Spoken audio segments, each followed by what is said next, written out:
मी कनिष्का आणि आपण पाहत आहात खोज मास्टर न्यूज। कुंडमाळा दुर्घटनेनंतर पुणे जिल्हाधिकाऱ्यांचा मोठा निर्णय, आता जिल्ह्यात धोकादायक लहान पूल होणार हटवले। रविवारी कुंडमाळा येथील इंद्रायणी नदीवरील पूल कोसळून 4 जणांचा मृत्यू झाला होता।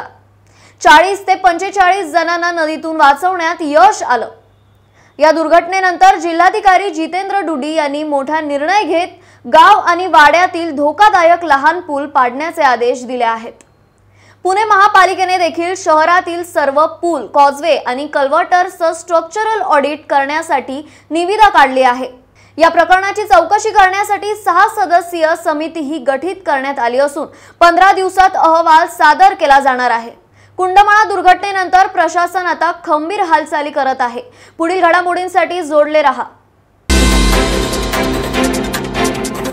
राजा रघुवंशी हत्या प्रकरण, लग्नानंतर अवघ्या 15 दिवसात पतीची निगृण हत्या। सोनम रघुवंशी आणि तिचे 4 साथीदार पोलिसांच्या जाळ्यात।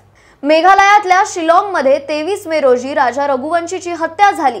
हत्येसाठी वापरलेले शस्त्रही आता समोर आलंय।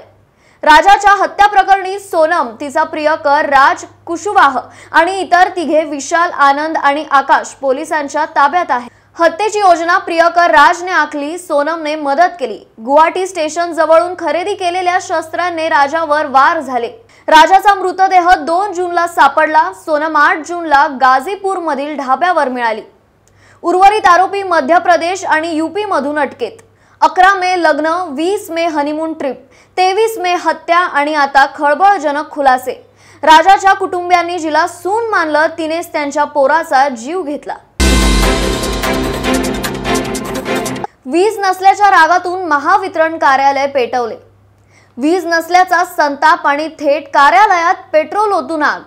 अमरावतीच्या वलगाव महावितरण उपकेंद्रात 2 तरुणांनी पेट्रोल टाकून कार्यालय पेटवले। तुमचं ऑफिसमध्ये काय काम असा जाब विचारत टेबल, खुर्ची आणि कागदपत्रांवर पेट्रोल ओतलं आणि माचीसची काडी फेकून लावली आग। ज्युनियर इंजिनियर गोपाल इंगळे आणि इतर कर्मचारी सुदैवाने बचावले, मात्र शासकीय दस्तऐवज जाळले। वलगाव पोलिसांनी 2 तरुणांना अटक केली। 5 गंभीर कलमांखाली गुन्हा दाखल। वीज नाही म्हणून रोष व्यक्त करणं वेगळं, पण कायदा हातात घेणं धोकादायक। महावितरणाच्या कर्मचाऱ्यांमध्ये भीतीचं वातावरण, पोलिसांकडून तपास सुरू।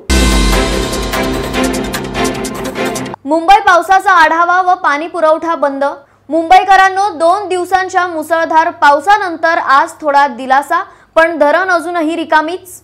24 तासात वडाळ्यात सर्वाधिक 161 मिलीमीटर पाऊस, पण धरणांमध्ये फक्त 8.6% पाणीसाठा उरला। ऊर्ध्व वैतरणा 0.91%, मध्य वैतरणा 10.67%, तानसा 9.39%, विहार 33.30%, भातसा 6.00%, तुळशी 28.62%।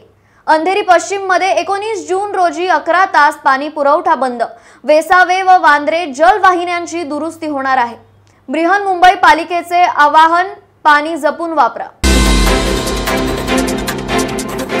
अमरावती जल जीवन मिशनला केंद्राचा ठेंगा। जल जीवन मिशनसाठी अमरावती जिल्ह्याला केंद्राकडून मदत नाही। 12 कोटींची देयके वर्षभरापासून थकलीत। 2018 साली सुरू झालेली योजना 2019 पासून अमरावतीत 262 कोटींचा आराखडा तयार।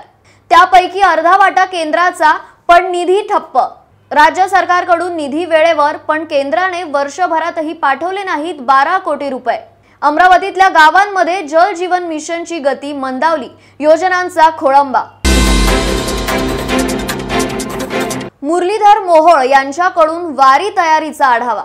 पालख्यांचे स्वागत पुण्यात, केंद्रीय मंत्री मुरलीधर मोहोळ यांची तयारीवर लक्ष। पुण्यात संत तुकाराम महाराज आणि संत ज्ञानेश्वर महाराज यांच्या पालख्या येणार, प्रशासन सज्ज।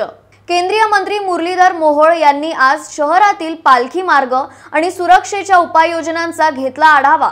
वारीत कोणतीही अडचण होऊ नये यासाठी प्रशासनाला स्पष्ट सूचना। अमरावतीमध्ये खरीप हंगामाची लगबग जोरात। बियाणे खरेदीसाठी शेतकऱ्यांची बाजारपेठेत मोठी गर्दी। यंदा बियाणं आणि खतांच्या दरात मोठी वाढ। शेतकऱ्यांचं बजेट कोलमडलंय। जिल्ह्यात सुमारे 7 लाख हेक्टरवर पेरणी होणार। सोयाबीन सर्वाधिक, त्यानंतर कपाशीची लागवड अपेक्षित। खर्च वाढतोय पण हमी भावाची प्रतीक्षा कायम। शेतीचा हंगाम सुरू पण आव्हानं मोठी आहेत।